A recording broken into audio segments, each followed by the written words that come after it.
오늘 우리 강단 말씀 속에서 이 예배를 누림이라고 말씀하셨습니다. 우리가 드리는 예배가 정말 하나님이 주신 그 모든 축복을 누리는 예배가 맞는지 점검하라는 하나님의 사인인 거죠. 계속해서 지금 몇 주 동안 우리에게 서밋이라는 단어를 말씀하고 계시거든요. 서밋은 정상을 뜻합니다. 가장 높은 곳을, 꼭대기를 서밋이라고 하는데, 그럼 눈에 보이지 않는 영적인 서밋은 어느 곳이냐? 우리가 그것이 어디다 판단할 필요 없는 것은 이미 그 자리에 서 계신 하나님이 계시기 때문입니다. 그래서 하나님이 내게 역사하시고 하나님이 내 삶 속에 깊이 역사하실 때 우리는 서밋으로 승리할 수 있거든요. 근데 그 서밋의 축복이 이미 우리에게 주어졌다고 했습니다. 그 서밋의 축복을 누리느냐 못 누리느냐가 예배에 달려있다 말씀을 하신 거죠. 가인이란 한 사람을 모델로 세우셨습니다. 어떤 모델이냐? 예배에 실패한 모델입니다. 왜 예배에 실패했습니까? 정성을 다했고 자기가 할 수 있는 최선을 다했지만 예수가 그리스도라는 언약을 놓친 겁니다. 우리 본문이 창세기 4장이었잖아요. 창세기 3장 15절에 예수님이 오실 것을, 여자의 후손이 오실 것을 분명히 언약으로 주셨습니다. 그 여자의 후손만이 사단의 머리를 깨뜨릴 수 있다라고 분명히 말씀하셨거든요. 근데 그 언약을 놓친 겁니다. 그 언약을 놓친 예배가 어떤 결과를 초래했냐? 벌써 이 안색이 변하는 겁니다. 하나님 앞에 정말 중심을 담아서 예배를 할 수 있었다면, 하나님이 그리스도가 주인 되는 예배였다면 하나님 앞에 회개했겠죠. 하나님, 나의 예배를 점검하시고 다시 드릴 수 있도록, 올바른 예배를 드릴 수 있도록 나를 인도하옵소서, 그렇게 기도해야 되는데 안색이 변했어요. 왜 하나님이 내 예배를 안 받으시지? 하나님이 받으실 수 없는 예배를 드리고 있으면서 하나님이 받으시라고 강요하고 있는 거죠. 안 받으시니까 화가 나서 그 분함을 이기지 못하고 자기 감정, 자기 안에 있는 생각들, 이 불신앙이 완전히 사로잡혀서 이게 실제로 삶을 통해서 드러난 것이 자기 동생 아벨을 죽인 겁니다. 쳐 죽였다고 나오거든요. 복음 없는 예배는요, 무엇보다도 위험하다고 했습니다. 생명을 살리는 복음이 없으니까 멋들어진 예배를 드리면서도요, 죽이는 삶을 사는 거 있죠.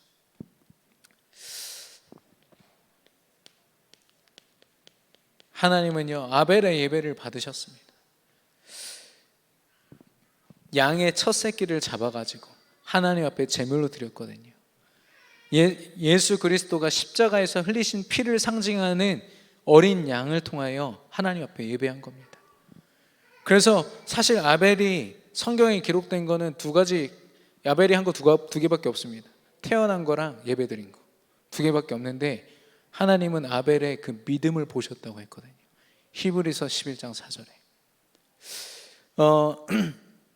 그래서 아벨이 하나님 앞에 드렸던 참된 예배, 우리가 생각해 봐야 되는 거 있죠. 하나님은 어쩌면 우리가 예배하는 어떤 모습보다도요, 그 가운데 우리의 중심, 예수가 그리스도 되심을 정말 확신하는 예배가 맞는가? 하나님은 그걸 보시는 거 있죠.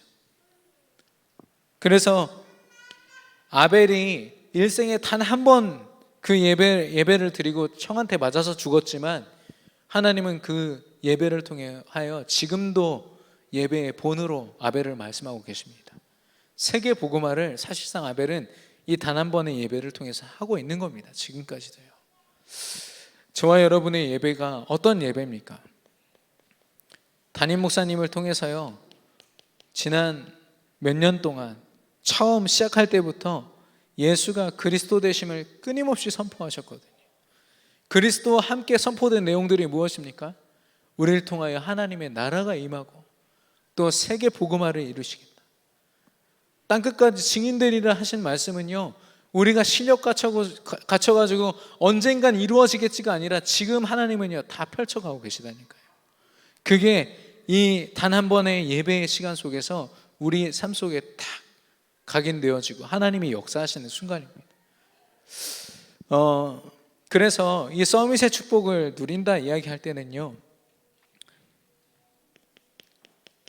강단에서 말씀하셨던 것처럼 우리가 이미 창조되었을 때부터, 그리고 그리스도로 말미암아 구원받았을 때부터 주어진 그 축복이라는 사실. 그래서요, 이거는 우리가 막 실력으로 언젠가는 우리가 갖출 어떤 모습이 아니라 이미 우리에게 주신 축복이요, 빼앗기지 말아야 될 축복이라는 거. 그리고 하나님은요 예배를 통해서 이 축복을 누리기를 원하십니다. 저는 우리의 예배가 진짜 하나님 앞에서 객관적으로 점검되어야 된다고 생각합니다. 다른 사람들한테 물론 점검을 받고 하는 것도 좋습니다. 나의 예배하는 모습이나 어떤 중심이나 이런 것들이 드러날 수 있거든요. 근데 진짜 내가 정말 이 예배를 누리고 있는가? 예를 들겠습니다. 우리가 처음에 예배 드릴 때의 모습을 보십시오. 많은 문제를 가지고 이 문제 해결되게 해달라고, 그리고 우리 인생에 주어지는 많은 위기와 이런 순간들을 하나님 위로해 주시라고 우리가 예배하며 나올 때 있거든요. 근데요, 서밋의 축복을 누리는 예배는 그걸 초월한 예배입니다. 우리가 때로는 그런 예배도 드릴 수 있지만 하나님은 우리를요 위로 무너졌다가 좀 회복되는 정도로 우리를 보고 계시지 않습니다. 서밋으로 보고 계시다니까요. 그래서 우리가 어떤 모습이든 감옥에 있든 노예로 팔려갔든 상관없습니다. 우리가 하는 이 예배를 통해서 세계를 복음화할 자로 하나님이 우리를 세우시는 게 바로 예배거든요. 그래서 우리가요 예배할 때 나의 모습을 한번 보십시오. 내가 잘 되고 우리 자녀가 좀 잘 되고 사업이 좀 잘 되고 여기에 매여가지고요 진짜 하나님이 맡기신 세계 복음화 증인으로 사는 거 내가 생각 못하고 있지 않나. 그건 누리는 거 아니거든요. 눌리는 거죠. 하나님이 내 자녀, 내 삶, 내 산업, 내 모든 경제 다 책임지시겠다고 말씀하시는데 계속 딴 생각하는 겁니다. 다 따라오는 축복을 계속 생각하고 있는 거죠. 진짜 바라봐야 되는 축복의 자리를 놓치고 있는 겁니다. 정말 누리는 예배가 맞나요? 점검해 보시기를 바라고, 그런 우리를 통해서 하나님은요 서밋의 당연한 사명이죠. 정복하는 것. 우리가 주일에 온전한 하나님을 이 자리에서 예배할 때요 우리의 모든 현장에, 아무리 멀리 떨어져 있는 우리 산업 현장에도 하나님의 성령이 임하실 줄로 믿습니다. 그래서 우리가 여기서 온전한 예배를 드릴 때 우리 모든 현장이 이미 하늘의 천군과 천사가 동원되어서 정복되는 현장으로 바뀌는 것입니다. 또한 하나님은 그런 축복을요 우리 삶 속에 가지고 가기를 원하세요. 삼오늘 축복된 서밋 타임을 통해서 우리가 24시간 하나님 앞에 예배하는 자로 서기를 원하시거든요. 그러니까 류광수 목사님이 그때 뭐라고 하셨냐면 진짜 계속 기도하다 보면 나중엔 어떻게 되냐? 기도하지 않아도 되는 상태가 된다, 이렇게 얘기했습니다. 무슨 말입니까? 모든 생각과 모든 삶이요 오직 하나님의 일과 세계 복음화 거기에 올인되어 있는 겁니다. 그래서 생각만 해도 하나님이 응답하시고 생각만 해도 서밋의 축복을 하나님이 성령으로 함께 하시는 겁니다. 우리 교회에서 그런 전도 제자들, 서밋들이 세워질 줄로 믿습니다. 하나님께서 우리 중직자분들을 선두로 그 모델이 되게 하셔서 우리 렘넌트들을 그 서밋의 축복으로 인도하실 줄로 믿습니다. 그래서 나의 예배가 서밋의 축복을 누리는 예배인가? 남은 한 주간 점검해 보시기를 바랍니다. 오늘 제목은요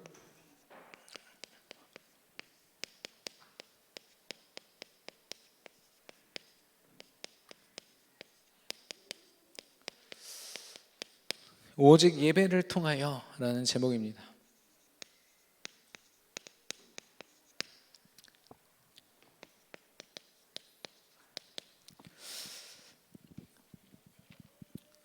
로마서 12장 1절에서 2절에서 말하는 1절과 2절에서 말하는 그 예배, 하나님이 우리에게 허락하신 그 예배의 본 모습이라고 저는 보고요. 그래서 그 예배를 함께 나누려고 합니다.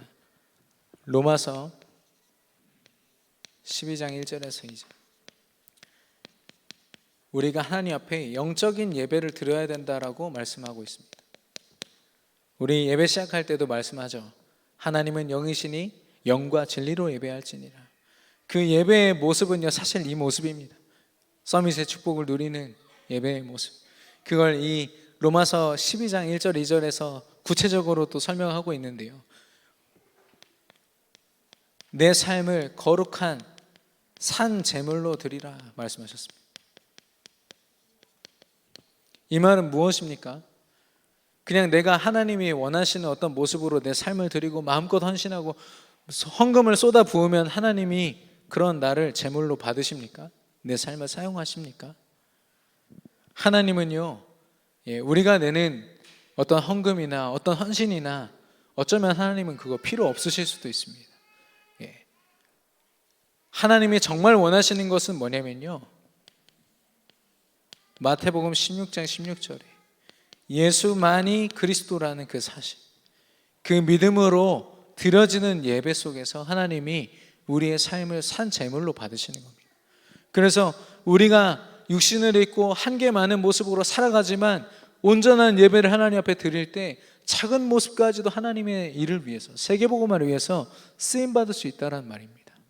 그러려면요, 예수가 그리스도라는 언약이 아니면 절대로 불가능합니다. 내가 실력이 있다고 하나님 쓰십니까? 우리 후대들이 공부 잘한다고 하나님 쓰십니까? 많은 렘넌트들이요, 공부한다고 예배를 놓치고, 공부한다고 영적인 시간을 놓치고, 산 제물로 하나님 앞에 드려져야 할 마땅한 인생들이요, 다른 것에 집중하고 있을 때가 많이 있습니다.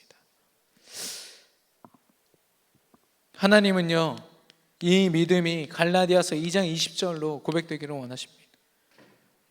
내가 조금도 드러나지 않고 오직 그리스도만 드러나는 그런 예배, 그런 믿음 되게 하옵소서. 그래서 우리가 사실 예배를 드고 하나님 앞에 구해야 될 게 이겁니다. 하나님, 내가 정말 예수가 그리스도 맞나요? 여전히 내가 나의 주인 되어 있는 나의 연약한 모습들이 있습니까? 하나님, 나의 믿음을 더하여 주옵소서.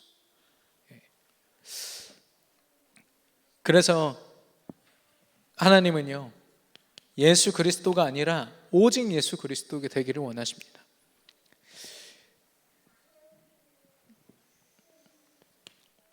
두 번째로 2절에 보니까 우리가 변화되어야 된다고 말씀하셨습니다. 무슨 변화입니까? 이 세대를 따르지 않고 세상의 소리와 잘못된 각인과 또 사단이 주는 그런 유혹의 메시지들, 끊임없이 매체와 또 여러 가지 우리가 접하는 지식과 세상 문화를 통해서 우리가 듣고 접하게 되는데요, 그런 것들을 따르지 말라는 겁니다. 마음을 새롭게 하여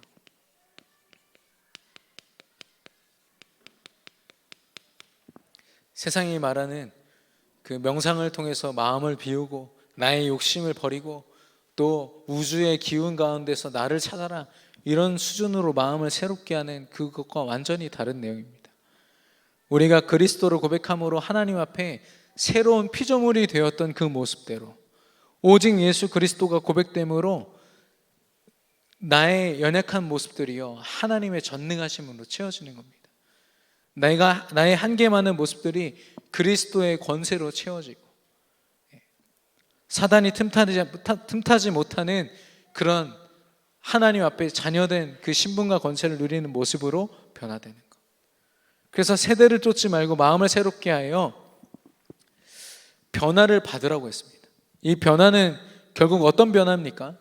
남들이 보기에 좀 좋은 모습으로 바뀌는 것입니까? 하나님이 보시기에 오직 그리스도 되는 걸 이야기합니다. 우리가 있는 모든 현장에서 하나님의 나라가 임하는 것. 그래서 우리가 교회에서만 오직 그리스도가 아니라 현장에서 뭐 어떤 사건 상황 속에서도 오직 그리스도 되어질 수 있는 것, 그걸 이야기하는 거죠. 그걸 위하여 마음을 새롭게 하라는 것입니다. 그리고 분별하라고 하셨습니다. 예배를 통해서 우리가 무엇을 분별해야 됩니까? 하나님이 말씀하시는 선함이 무엇인지를 분별하고 하나님이 기뻐하시는 것, 그리고 하나님이 주신 온전함을 분별하라고 했습니다. 우리가 생각하는 어떤 선함과 하나님이 원하시는 선함은 완전히 다릅니다. 하나님은요, 오직 복음에 방해될 때 때로는 가장 사랑하는 베드로에게 이 사탄아 물러가라고 말씀하시기도 하고요. 또 이 성전을 더럽히는 그때는요, 예수님이 화나셔서 채찍을 들고 다 부셔버리기도 하시고, 그 사람들이 말하는 예수님을 사랑하신다, 동성애도 사랑하시고 뭐도 사랑하시고 모든 걸 다 사랑하신다, 아니요. 말씀에 반하고 복음에 반하는 것은요, 예수님이 치유받으라고 말씀하십니다. 바뀌어야 되고 갱신되어야 된다고 말씀하시거든요. 우리가 생각하는 선함이랑 하나님이 원하시는 선함은 분명히 다릅니다. 근데 이걸 어디서 분별할 수 있느냐? 하나님 앞에 영적 예배를 회복할 때, 이게 하나님이 원하시는 선함의 모습이구나. 내가 내 기준으로 이렇게 살면 하나님이 좀 받아주시지 않을까? 기뻐하시지 않을까? 아니요. 하나님이 가장 기뻐하시는 삶은요, 하나님이 직접 말씀해 주셔야 됩니다. 예배를 통해서요. 그래서 우리의 어떤 의와 노력으로, 경제적으로, 세상적으로, 눈에 보이는 모습으로 온전하여지는 그거 말고 하나님 보실 때 온전한 모습, 그걸 분별하라고 하셨습니다. 우리는 절대로 분별 못합니다. 우리 기준으로는요. 세상에 각인시켜 놓은 게 너무 많아서요, 뭐가 진짜 서밋의 모습인지 우리는 헷갈립니다. 감옥 안에 있는 요셉 보면서 서밋이라 말할 수 있는, 제가 볼 때는 거의 그렇게 말 못할 겁니다. 영적인 축복을 누리고 있지만 요셉을 향해서 진짜 네가 영적 서밋이구나로 아마 우리는 고백 못할 겁니다. 그만큼 우리는 연약하거든요. 그래서 우리는 날마다 영적인 예배를 하나님 앞에 드림으로 말미암아 하나님이 내 안에 역사하시도록. 그래서 아까 195장인가요? 성령이여 우리 찬송할 때 진심으로 찬양하게 하옵소서. 내가 기도할 때, 내가 예배할 때, 우리가 드리는 예배 속에 혹시 아무렇지도 않게 의식적으로 그냥 술술술 나오는 예배 드리고 계십니까? 저는요, 너무 빨리 외우다 보니까 사도신경이 뭔 내용인지도 모르고 외웠거든요. 근데 어느 날 그걸 조용히 묵상하면서 하나님 앞에 고백하다 보니까 어마어마한 고백이더라고요. 교동문은 어떻습니까? 예배 시간에 하나님 앞에 드려지는 찬송은 어떻습니까? 여러분, 입을 벌려 찬송할 때 어마어마한, 우리가 진심으로 찬양할 때 엄청난 일들이 일어난다는 거 여러분 확신하십니까? 그래서 하나님은요, 그리스도를 통해서, 오직 그리스도를 통해서 우리의 삶이 거룩한 산 제물로 드려지기를 원하실 뿐 아니라 우리의 삶이 변화되어서 하나님이 우리에게 허락하신 하나님 나라를 마음껏 누리기를 원하시고, 또 우리가 세상 가운데 삶 속에서 우리가 하나님의 것을 분별하여서 성령 충만한 증인이 되기를 하나님은 원하십니다. 왜냐? 그리스도를 통해서 하나님은 우리에게 이미 서밋의 축복을 허락하셨거든요. 그걸 우리는 우리의 잘못된 각인뿌리 체질이 변화되고 복음화되어서 강단의 말씀처럼 누리는 예배로 하나님 앞에 나아가야겠습니다. 또한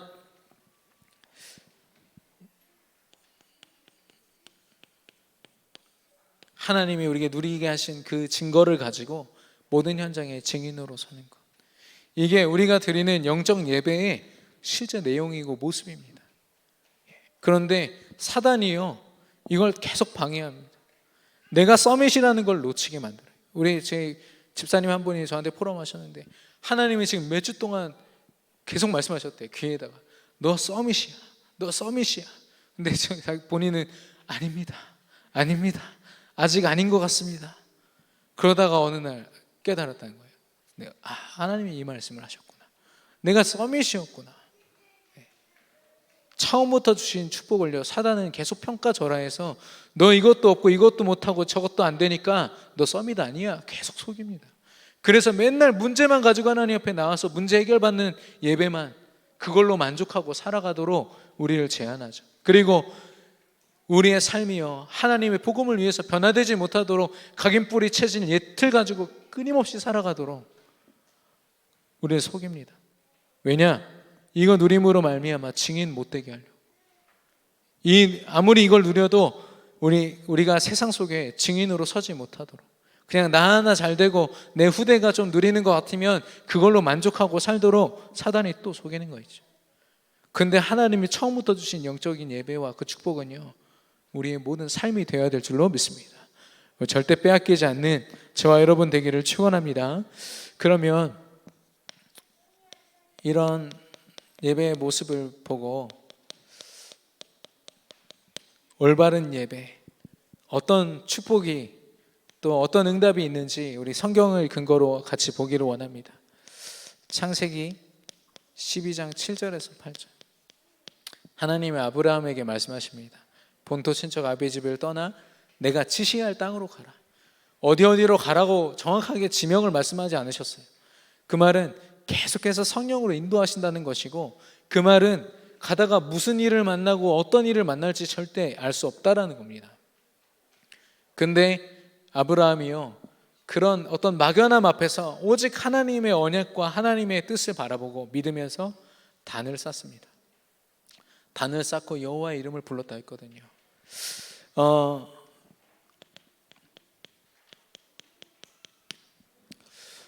모든 시작이요, 우리가 예측할 수 없습니다.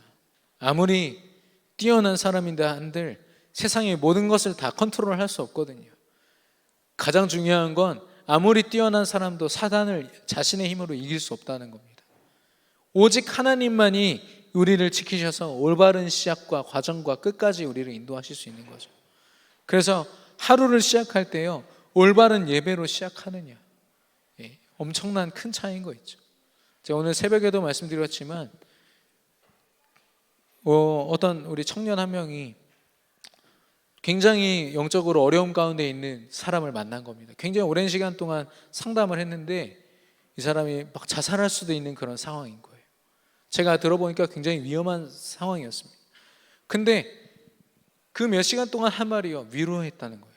괜찮아, 그럴 수도 있지, 괜찮아, 이 얘기만 몇 시간을 한 거죠. 제가 그랬어요. 이 한심한 놈아, 강단 말씀에서 완전한 답이 나오지 않았냐? 하나님은 그리스도와 함께 서밋이 되는 축복을 주셨다고 했는데 그 사람은 지금 끊임없이 자신의 인생을 바닥으로 보고 있지 않냐? 거기에 지금 사단한테 속고 있다면 네가 말씀운동, 구원의 길을 통해서 그 사람에게 말씀운동 시작할 때 그 사람이 서밋의 자리에서 행복을 누리지 않겠냐? 강단의 말씀에 답이 나왔는데 너 묵상했냐? 그러니까 강단 말씀 모르더라고. 이미 답이 다 주어졌는데 왜 말씀으로 그 시작을 하지 않아서, 왜 네 판단으로 위로하고 그 몇 시간 동안 그 시간을 허비한 거 아니냐? 물론 위로도 필요합니다만은 그렇게 긴박한 상황 속에서 하나님이 주신 지혜로 그 말씀을 대언했다면 어떤 일이 있었을까 생각이 들더라고요. 마찬가지입니다. 우리가 하루를 살지만 우리는 우리 하루를요, 그냥 스케줄은 짤 수 있지만 스케줄 속에서 일어날 일들을 다 컨트롤할 수 없습니다. 절대 불가능합니다. 그래서 하나님 앞에 올바른 예배로 시작해야 됩니다. 하나님이 책임지시고 지시할 그 응답을 향해서 갈 수 있도록. 두 번째로 사무엘상 1장 10절에서 11절. 한나가 하나님 앞에 처음에는 잘못된 예배를 드리죠. 성전에 나와서 다른 사람 다 애 낳는데 왜 나 애를 못 낳습니까? 막 화가 나고 또 분통하고 슬픈 마음에 그렇게 기도하는 한나의 기도, 예배를 받지 않으십니다. 근데 어느 날 예배의 내용이 바뀝니다. 하나님, 이 시대가 지금 영적인 지도자가 없습니다. 하나님이 내게 아이를 주신다면 하나님의 일을 위해서 나시린으로 드리겠습니다. 그 고백을, 그 참된 예배를 하나님 앞에 드리거든요. 그래서 하나님이 사무엘을 허락하십니다. 사무엘상 3장 1절에서 21절. 이 사무엘이 하나님 앞에 어렸을 때부터 젖을 떼자마자 성전에 들여져서 성전에서 언약궤 옆에, 예배의 아주 핵심이 되는 언약궤 옆에, 지금으로 말하면 오직 예수 그리스도 그 언약만 붙잡고 어렸을 때부터 그 삶을 시작한 겁니다. 성전에서요. 늘 예배하고 예배 속에서 삶을 찾고 예배 속에서 모든 것을 인도받네. 그래서요, 이 사무엘, 어린 사무엘에게 하나님이 음성을 들리십니다. 사무엘아, 사무엘아. 사무엘이 그 하나님의 음성에 대답했을 때 하나님 무엇을 알려주시냐?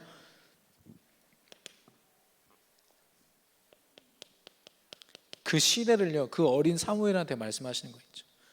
지금 대제사장 엘리가 나를 향한 믿음을 다 잃어버리고 그러다 보니 이스라엘 전체가 우상을 숭배하고 무너져 있다.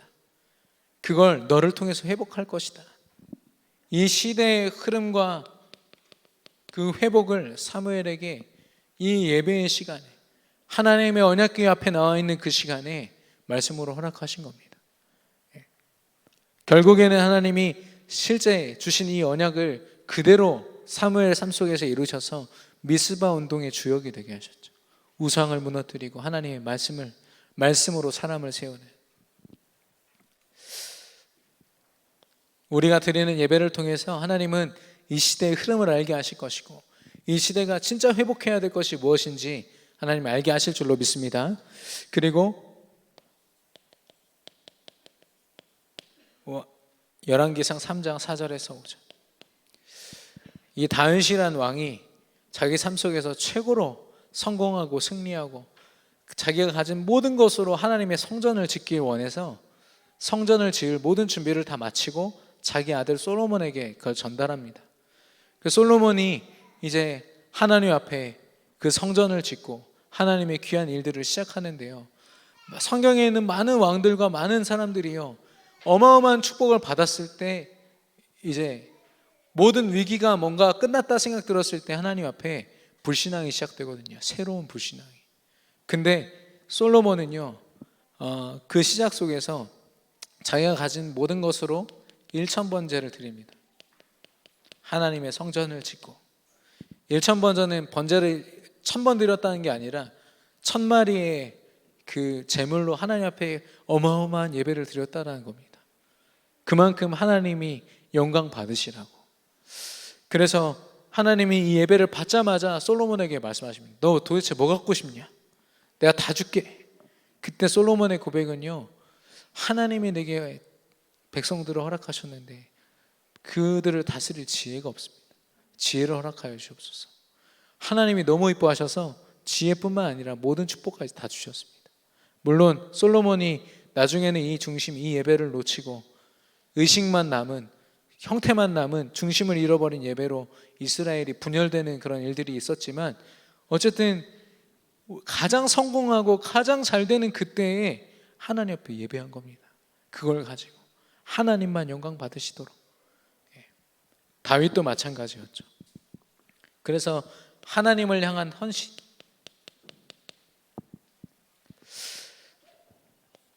이사야서 6장 1절에서 13절. 이사야 선지자가 환상을 봅니다. 이스라엘이란 자기 나라가 포로 속국으로 다른 나라에 빼앗기는 것을 하나님이 환상으로 보여주시거든요. 그래가지고 결국엔 하나님이 이렇게, 우리나라가 이렇게 되는구나, 굉장한 절망감에 빠져서 사도행전 6장에 성전에 나아가는 거죠. 하나님 앞에 예배합니다. 희망이 없다고, 나는 부정한 자라고. 그렇게 하나님 앞에 예배하며 나아갔을 때 하나님이 이사야서 6장 13절에 이사야를 통해서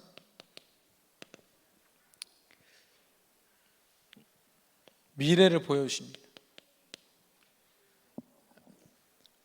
포로 속국으로 모든 걸 다 빼앗긴 그 상황 속에서도 밤나무 상수리 나무가 배임을 당하여도 그 그루터기가 남아있는 것처럼 너희가 거룩한 씨다 말씀하셨습니다. 그 하나님이 세우신 후대 제자들이 숨겨져 있다. 하나님이 그 미래를 보여주신 거 있죠. 실제로 다니엘과 그 세 친구, 그 외에도 에스겔과 느헤미야, 이런 사람들을 하나님이 그 시대의 렘넌트로 쓰셔서 그 한 사람 한 사람들이요 미션을 가지고 이스라엘 회복에 쓰임 받는 거였죠. 그래서 사실상 이스라엘이라는 나라가 역사 속에서 없어졌다가 다시 회복되어집니다. 역사 속에 없었던 일이죠. 하나님이 그 말씀하신 그대로 이루시거든요. 그래서 우리는요 우리 후대, 우리 렘넌트들을 두고 잘 키워야겠다, 많이 우리 재산을 남겨줘야겠다, 많은 계획이 있을 수 있지만 가장 중요한 건 예배를 통해서 그 렘넌트들의 미래가 보여지지 않으면요 우리는 그 미래를 알 수 없습니다. 우리 렘넌트들이 정말 예배하는 자리에 나와서 하나님 앞에 예배한다면 그 삶은요 좀 실력이 부족해도 하나님이 세계복음화를 위해서 쓰실 것입니다. 근데 그렇지 않다면 중요한 순간에 복음을 떠나고 예배를 떠나고 실력 가졌다는 그 이유로 그 자존심에 하나님 멀리하고 그런 렘넌트를 키워야겠습니까? 아니면 정말 미래를 두고 이사야 시대와 같이 앞으로 정말 많은 것들을 저 세상과 사단에게 우리가 빼앗기는 시대가 올 텐데 그 속에서 우리가 렘넌트가 세워지지 않으면 불가능한 거죠. 우리가 예배 속에서 이 후대 비전을 우리가 붙잡아야 될 줄로 믿습니다. 마지막으로 사도행전 1장 14절입니다. 초대교회죠. 하나님이 정확한 언약을 주셨습니다. 사도행전 1장 1절에 예수가 그리스도다. 1장 3절에 그리스도를 통하여 임할 하나님 나라. 1장 8절에 성령 충만함으로 증인이 되리라. 내가 너희를 모두 그 믿음 때문에 증인되게 하겠다 약속하셨거든요. 그 언약을 붙잡고 사도행전 1장 14절에 모든 120명의 성도들이 모여서 기도한 겁니다. 오로지 기도에 힘썼더라. 그건 막 뭐 어떤 열심히 하는 모습을 우리가 상상하면 안 됩니다. 오로지 기도에 힘썼다는 건 뭐냐면 하나님이 역사하실 때까지 기도했다는 거죠. 우리의 기도가, 우리의 예배가 이래야겠습니다. 내 기준, 내 생각 내려놓고 하나님의 정확한 언약이 정확하게 선포되고 성취되는 그걸 바라보면서 우리가 예배해야겠습니다. 그때 하나님이 사도행전 2장에 세계 복음화의 그 축복을 이들에게 미리 보여주시거든요. 그래서 하나님이 성경에서 이런 올바른 예배를 통해서 그 시작과 또 하나님의 시대의 회복을 보여주시기도 하고 헌신을, 참된 헌신이 무엇인지 그 모델도 보여주시고 그리고 미래와 후대를 말씀하셨을 뿐 아니라 정말 세계복음화를 어떻게 해야 되는지 또한 말씀하셨거든요. 이 모든 것이 예배의 자리를 통해서 되어진 축복입니다. 저와 여러분이 예배하는 그 순간 여러분한테는 얼마나 가치 있습니까? 저는 이런 모든 축복이 우리의 예배를 통해서 또한 우리에게 허락될 줄로 믿습니다. 우리의 한계를 가지고 하나님 앞에 나아가지만 하나님은 그 모든 것을 초월하셔서 역사하실 줄로 믿습니다. 제가 이번 주에 좀 이렇게 계속 고민하고 있는 단어입니다. 통찰력이란 단어인데요. 우리 고린도전서 2장 9절과 10절 같이 보겠습니다. 고린도전서 2장 9절에서 10절. 고린도전서 2장 9절에서 10절 보겠습니다. 신약성경 265페이지입니다. 고린도전서 2장 9절에서 10절 같이 읽겠습니다. 시작. 기록된 바 하나님이 자기를 사랑하는 자들을 위하여 예비하신 모든 것은 눈으로 보지 못하고 귀로 듣지 못하고 사람의 마음으로 생각하지도 못하였다 함과 같으니라. 오직 하나님의 성령으로 이것을 우리에게 보이셨으니 성령은 모든 것 곧 하나님의 깊은 것까지도 통달하시느니라. 아멘. 우리는요 세계복음화를 그렇게 외치지만 어떻게 되어질지 전혀 우리는 예측도 할 수 없는 연약함이 있습니다. 근데요 성령 하나님이 예배를 통하여 역사하실 때 그 통찰력으로요 우리는 세계복음화라는 구체적인 꿈을 꿀 수 있게 되는 거 있죠. 우리 한계를 초월하게 되는 겁니다. 미국이 흑인 시위로 굉장히 좀 시끄러운데요. 그 시위 현장을 보니까 자신들의 어떤 인권이나 이런 걸 위해서 하는 게 아니라 그런 모습도 있지만 막 상점에 들어가서 물건 훔치더라고요. 어마어마하게 훔치더라고요. 막 자기보다 더 큰 TV 훔친다고 막 고생하는 걸 제가 봤거든요. 예. 어쩌다가 미국이 이렇게 됐을까? 그 인종, 그 피부의 색깔과 상관없이 그들이 하나 되었던 건요, 링컨이란 한 사람이 온전한 예배를 회복했을 때 하나님이 그 지혜를 주시고 그 통찰력으로 이 노예로만 생각되던 그 사람들을 같은 국민으로 생각하게 하신 겁니다. 그래서 그 모든 역사를 하나님이 회복시키셨는데, 그 미국이라는 나라가요, 언약을 놓치고 복음을 놓치고 동성애와 마약과 이상한 문화들로 채워지다 보니까요, 그 중심을 잃어버린 겁니다. 어떻게 사랑할 수 있습니까? 어떻게 존중할 수 있습니까? 생각에 이미 잘못된 각인이 뿌리 내려져 있는데. 그래서요, 아무리 뭐 탄압을 하고 시위를 하고 절대 회복되지 않을 거라고 저는 확신합니다. 오히려 상처만 깊어질 것입니다. 오직 복음으로만 회복될 수 있는 줄로 믿습니다. 뿐만 아니라 지금 홍콩도 시위하고 있잖아요. 저는 그런 게 좀 아쉽더라고요. 영국이란 나라가 홍콩을 가지고 있으면서 굉장히 경제적으로 부강한 나라로 만들었어요.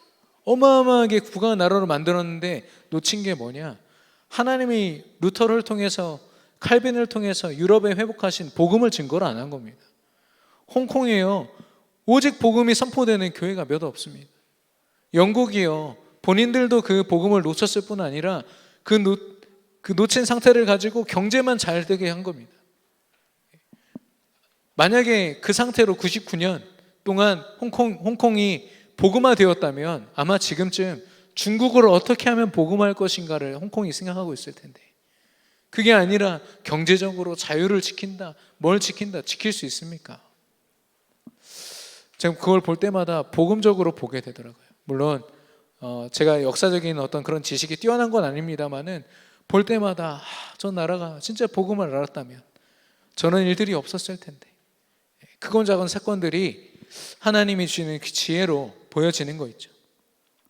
그래서 우리의 통찰력은요, 그 기준이 있다면 강단 말씀입니다. 우리가 일주일 살아갈 동안 우리가 경험하는 모든 것, 모든 사건, 모든 사람, 그걸 초월할 수 있는 힘, 그 속에서 답을 얻을 수 있는 힘이 강단 말씀 속에 이미 선포되었다는 것.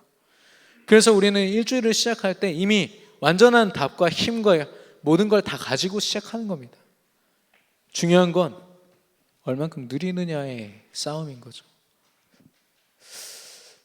그래서요, 먼저 영적 통찰력입니다. 예수가 그리스도라는 그 언약을 우리가 분명히 붙잡고 있잖아요. 그러면 내게 성령의 역사하셔서 내가 증인되는 것,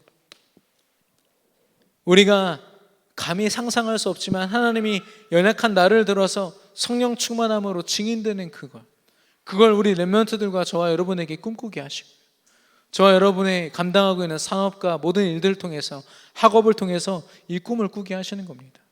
우리가 무슨 실력이 있어서 하나님을 증거할 수 있겠습니까? 성령 하나님이 그렇게 하실 줄로 믿습니다. 그게 영적인 통찰력입니다. 그리스도 속에서 하나님 나라가 임하고 성령 충만함으로 증인되어지는 것. 우리가 깨달으려고 하는 것이 아니라 성령이, 하나님이 깨닫게 하시는 거죠. 그리고 육신적인 통찰력입니다. 육신에 대표되는 주제가 바로 나죠. 나 중심으로 내가 잘 되고 내 유익이 되고 이거밖에 몰랐던 내가요, 나의 모든 것으로 하나님이 원하시는 세계 복음화를 꿈꾸게 되는 거예요. 이게요, 하나님 앞에 온전히 예배되어지고 강단 말씀에 생을 걸 때 하나님이 깨닫게 하십니다. 나는 나를 위해서 있는 존재가 아니다. 우리 예배 끝날 때 주여 나의 삶 속에 찬양하잖아요. 나를 넘어서 하나님의 은혜만 바라보게 하옵소서. 그게요, 그냥 우리가 막 마음 먹는다고 되는 게 아니라 하나님이 역사하시면 되어질 줄로 믿습니다. 그래서 우리 한계를 넘어 세계복음화, 또 우리 후대를 두고 그 비전을 품고 기도하게 됩니다. 또한 우리의 삶에 있어서의 통찰력입니다. 우리는요, 끊임없이 문제와 상황, 사건, 사람을 상대하면서 24시간을 살아가거든요. 그래서요, 마음 편한 24시간은 사실 우리에게 없습니다. 늘 문제 속에, 늘 고민거리, 잠도 못 잘 만큼 사단은 끊임없이 그것들을 우리에게 허락하거든요. 우리의 속이거든요. 그 속에서요, 우리가 이 문제를 가지고 문제만 생각한다면 문제에 눌려서 우리는 정말 그 축복을 다 빼앗기게 됩니다. 그런데요, 우리가 예배를 통해서 성령의 통찰력을 얻으면 문제를 바라보는데요, 문제가 아닌 거 있죠. 오히려 그것이 하나님의 계획이요, 응답이요, 축복이라는 사실을 깨닫게 됩니다. 노예로 팔려갔는데 그게 축복이에요. 감옥에 가는데요, 그게 하나님 계획이래요. 이게 우리 상식적인 생각으로 생각해낼 수 있습니까? 절대 불가능합니다. 성령 하나님이 깨닫게 해주셔야 됩니다. 오늘 보니까 우리 고린도전서 2장 10절에 보니까 성령은 모든 것 곧 하나님의 깊은 것까지도 통달하셨다고 했어요. 그 성령 하나님이 우리에게 깨닫게 하시는 것은 모든 것을 초월하여 우리가 깨달을 수 있는 겁니다. 우리의 모든 참된 예배를 통해서 성령 하나님이 이 일을 우리 삶 속에 이루실 줄로 확신합니다. 결론적으로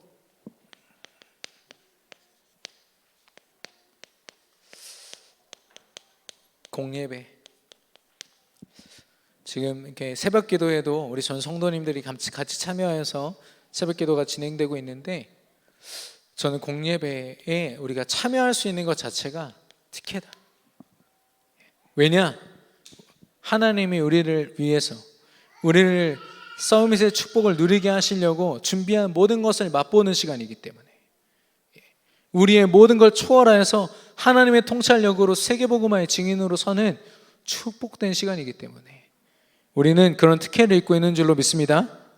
이럴 때 아멘 정말 크게 하셔야 됩니다. 우리는 이런 특혜를 입고 있는 줄로 믿습니다. 예수가 그리스도라고 선포되는 강단 얼마나 귀중한지, 소중한지 저와 여러분이 깨닫게 되기를 바랍니다. 그리고 이 예배를 가지고 어떤 모습이나 형식은 중요하지 않습니다. 내가 하나님 앞에 정말 진심으로 예수 그리스도 언약 붙잡고 예배하는 그 시간이 있는가?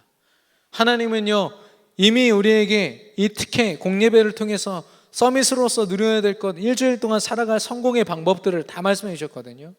근데 이거를 실제로 어떻게 누리느냐는 내가 삶 속에서 24 제자로 설 때, 무엇을 하든지 나의 생각과 나의 삶 속에서 내 멋대로 하는 것이 아니라 하나님 앞에 예배로 시작하고, 예배를 통하여 점검되고, 예배를 통하여 하나님의 역사하심과 은혜가 체험될 때 24 제자, 24 서밋으로 우리가 서게 될 줄로 믿습니다.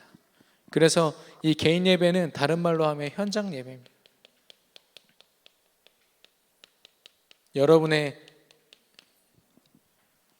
일하는 일터와 또 학업을 감당하는 학교와 또 모든 일들이요, 하나님을 예배하는 일들이 되기를 바랍니다. 하나님이 그 시간을 통해서 영적인 예배 그 의미를 깨닫게 하시고, 또 성경에서 있었던 올바른 예배를 통한 응답들을 우리 삶 속에 허락하실 것이고, 예배 속에서 우리가 체험하지 못했던 하나님의 통찰력을 깨달아 정말 세계복음화를 위해서 내가 쓰임받고 있음을, 세워지고 있음을 하나님이 체험케 하실 줄로 믿습니다. 예배의 승리함으로 서밋의 축복을 누리는 저와 여러분이 되기를 축원합니다. 이 시간 주신 말씀 붙잡고 합심으로 기도하겠습니다.